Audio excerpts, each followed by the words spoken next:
Alright, back in action. Once again, we find two Terran players for the OlimoLeague. It's spawning here in the bottom left corner of the map. It's going to be Axiom's own Ryung.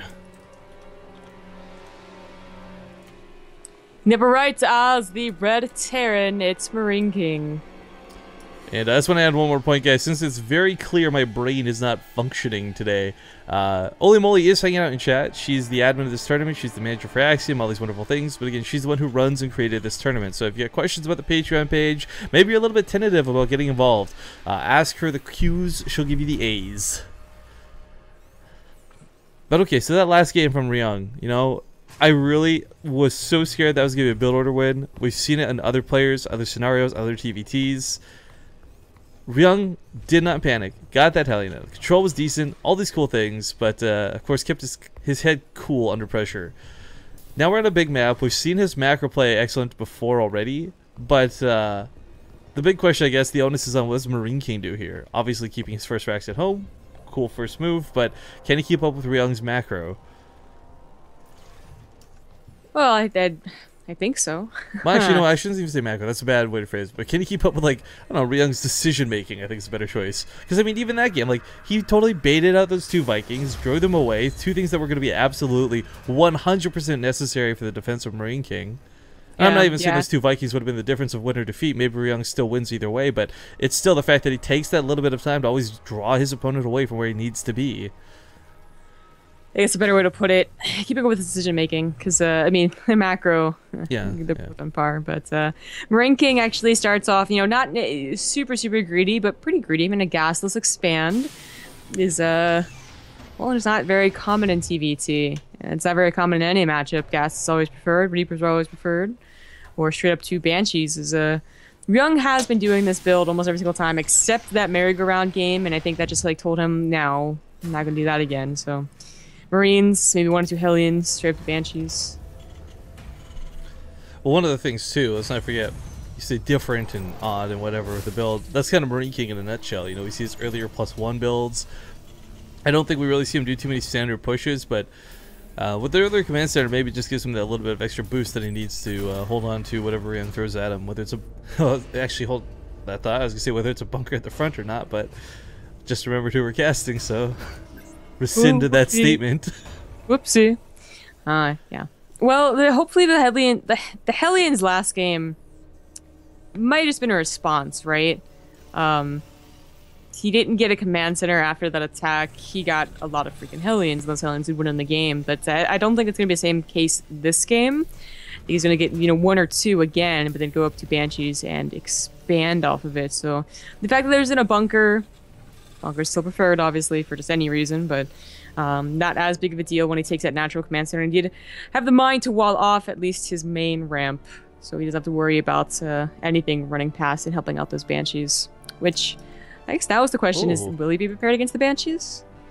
Well, maybe, but hang on, something kind of, that's a little bit upsetting in my mind's happened. So we had Alicia versus Choya going on, right? And all that's cool, but oh my god, the round of 8. Who's seed missed?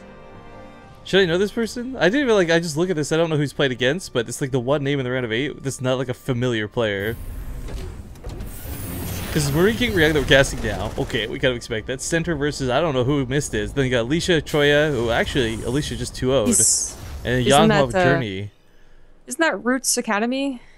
Maybe. That's what I was thinking. I'm not sure if it's the same or if it's just a similar name, but... Okay, well, like... he's in the round of 8, which is cool and all, but he did face 2 people that are not pro gamers.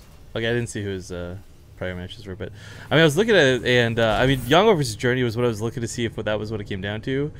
Really sad we can't cast that one, but if Journey wins versus Alicia, ooh, I'm pretty excited for that one. Yeah, well, Journey versus Young would have been a rematch. There would have been a lot of story there, but well, that was the best of 7 that ended in a really weird way, so. Best of 3 is a different story, a different tale. All right. Okay, so I guess while that was happening, it looks like Ryung did not go up to a Banshee, just go up to a Raven, actually. Yeah, looks like it. Is also getting, what is this, a second factory, so he's going to be going for a mech. MarineKing kind of undecided. If he like makes more than, I'd say, 8 Hellion, I'm just going to call mech right there. I would just I don't know, sit here, if I could not cast, I would just sit here with a smile on my face if this was a mech versus mech, because definitely something I'd be very intrigued to see coming out of MarineKing, and definitely love to see how Ryung handles it. But whether it's mech or not, the thing is, and I mean, it's going to be mech for Ryung here. We've seen Ryung actually have some pretty good Hellion control through various matchups. Of course, I think my favorite's TVZ, of course, but I think I just said of course twice. Oops. Anyways, coming up here, this ramp is spread out here pretty decently, but it's just... There's no way MarineKing can push up into equal Hellion counts, especially if there's just like one extra Marine. Hellion fights themselves are always a bit of a mystery, I think, to most, but all it really takes is like even segmenting 1 to 2 Hellions off to the side, and suddenly you've got a huge advantage over your opponent. But Ryung squeezing out that blue flame, it's going to have a lot of Hellions to play with. Yeah. Yeah, MarineKing has not stopped Hellion production. He hasn't had any more barracks, so I'm going to go and call that it will be a mech versus mech game. And obviously in Hellion Wars, I mean, Blue Flame's gonna be pretty helpful. It's the second Raven I'm sitting here with a big question mark up on my head about, because I mean, one Raven's got its place in the game, but the reason you don't invest in more than one typically is because it's a very vulnerable, incredibly expensive unit. So it's got some cool benefits, you know, all its spells and whatnot, but one Viking can chase down a Raven and suddenly you've wasted a lot of gas. But Ryan takes a really bad start to this engagement, has to fall back entirely, get some auto turret support, maybe some landed Vikings as well. There we go, he should be able to hold this. Needs to repair these Hellions though, ASAP. Yeah, I'd say it's definitely worth it. And there he goes. Repairs, well, on the auto turret first, there's the priority. Oh, this is interesting. Double armor is coming here pretty quick at a MarineKing. So when you see mech versus mech, and I'm still not sure they've necessarily both identified that's the case or not. Ryung's got a very standard mech build here where he has gone for a lot of things. Now this looks a little bit silly, you might think like what's the point, but this always draws down to the same reason that Terran players make Marauders versus mech. They're armored units, you can land them on the ground, and they won't get fried alive by the Hellions. You know what's so funny about Ryung? Technically, he doesn't know where his opponent is. Like, he actually never got anything from MarineKing, any of his buildings. I think he figured it out though, just from like seeing where the Hellions were coming from. Yeah. Just a funny little tidbit. This third command center will probably, I'd say, have to be lifted, especially if MarineKing makes a mistake of losing all his Hellions right here. No, never mind, he doesn't. And he scans the third, actually, sees what's there. And the answer is pretty much nothing. The Hellions are, well, they're not at home. Well, Ryung's a little bit down on SCVs, but he does have a Hellion lead by a pretty large amount. And let's not forget that Viking dominance. 6/3 is going to be a big deal coming to this fight. So as you say, this might need to be lifted, but if he does, the Vikings might just finish it off as well. There is a tank coming into play, but 2 Seeker missiles might be able to kill it. Oh, wait, that's right, he auto-turreted, so he's only got energy for 1. Oh, double auto-turrets coming down instead of Seeker missiles or point defense turrets. So he's going to lose that Raven, but... Man, this is like the longest it's taken ever to kill a wall. How many units are being thrown into this that this wall still stands, and Ryung is in a terrible position with a siege tank on the other end defending this. He loses all of his Vikings. Oh, that was a big, bad attack. Thank God for a wall, right? I'm just saying. I think Lings could have been more efficient in a situation like that.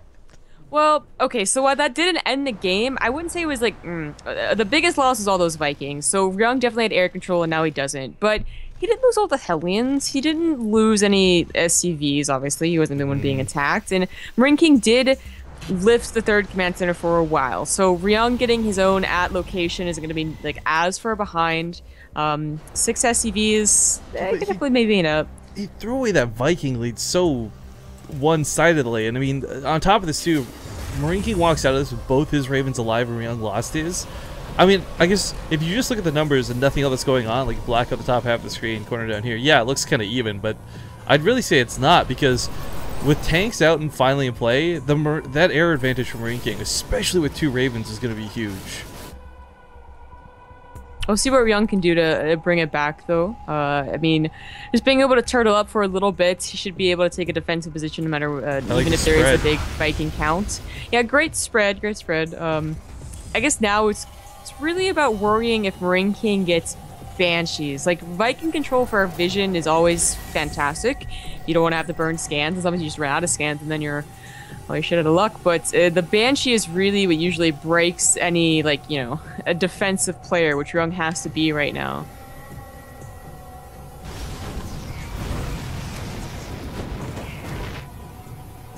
Well, the blue flame coming out of MarineKing, but more importantly, those double upgrades. 1-1 I would say is honestly not that big of a deal with how volatile this fight is. Hellions are still going to die to Hellions regardless of like 1 versus 2 upgrades, but when it's 2-2 versus 0-0, that's when Ryung's going to find himself in a world of hurt. That's when pushing with any, not even the groundies, like the air units, the Vikings, are just going to get demolished. And of course, once those go down, the air dominance, these tanks will win, and MarineKing is just setting himself to have this really nice mid game. Yeah, MarineKing's not giving up on the Viking count either. There is always opportunity where the guy who has the Viking lead stops at like 5 or something, and then the other player kind of surprises them. But they do have a Hellion drop. The army's mostly out of position. Exactly, because Ryung, again, he drew him out of position. He sent 1 Hellion there, distracts MarineKing, and now MarineKing's pulling SCVs away from Blue Flame Hellions. He's going to get cleaned up, but I mean, this is what I like out of Ryung. Like, a good way to start coming back. I mean, it's... damage is done. He's finished at this point, but still better than just sitting here waiting to die. Yeah. A couple of Thors ran out on the way for Ryung. I think he saw, he definitely saw the Viking Armada right there, and 3 Thors is definitely what he needs. You could add like Widow Mines in there, but that's I think it's more effective against like the really end game composition, like with Battlecruisers too. Thors are going to be enough to make sure that any surprise Banshees won't necessarily end the game. Well, I think one of the things that Thor's going to bring to the party as well is, let's not forget, again, units that are going to stand to the blue flame, but more importantly, Thor's like 1 or 2 at a time. They're not good at stopping tank lines or busting through them, but if you've got 3 to 5 Thors, Thor heavy armies are actually really effective against breaking and busting those tanks. Of course, this can be best seen in the series of Happy versus Kaz from the Zotac season finals, but that's a whole nother can of worms. You'll have to look it up on YouTube yourself, guys. Hellions going off in the main for Ryung, getting some pretty good damage done. He keeps the medevac alive, but we'll see if this is enough. He certainly evened up the SCV count, but MarineKing's on 4 bases, Ryung's on 3, and MarineKing's starting to posture forward, ready for an attack. Ryung is trying to set up with some nice siege tank positioning. We got some point defense turns coming down, oddly enough. I'm not sure about this choice, but if the Vikings land behind everything, Ryung's going to break the tanks. He just has to move into the dead zone of the tanks now. He's not. Oh, what? Ryung, just move forward. Why? Okay. This got so messy for both sides, but the Ravens get taken up by the Thors. Bonus damage versus light, so good. And they kind of just wash out in the middle of the map. I think Ryung, though, should have taken this fight very one-sidedly after he broke that initial line. Yeah, I feel like it as well with the concave, but let's not forget that MarineKing had 2-2 in that whole battle versus nothing. He just sat there with the Hellions. He's going to tap out. GG. I guess the upgrades were